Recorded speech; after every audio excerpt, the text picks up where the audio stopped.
Now let us use the story of David and Goliath as an example of what I'm trying to illustrate.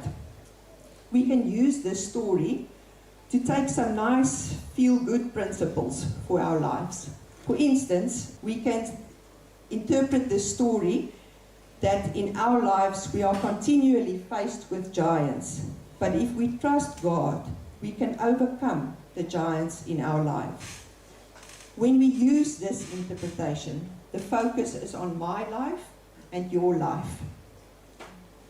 And of course, I'm not saying that there's anything wrong with this interpretation of the story. But what we cannot miss is that the story of David and Goliath is actually part of a much bigger story. The primary story is not God that came to the rescue of David. No, it's a story of our God that will not be stopped by anyone or anything.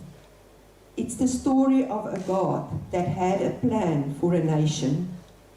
It's the story of a God that wanted to send his son Jesus to the earth. It's the story of God that would have done what he decided to do, no matter what happened.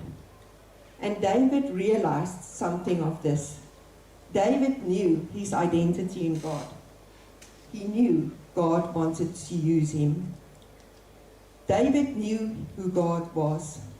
He knew even if he was not able to destroy this giant, it would not have stopped God.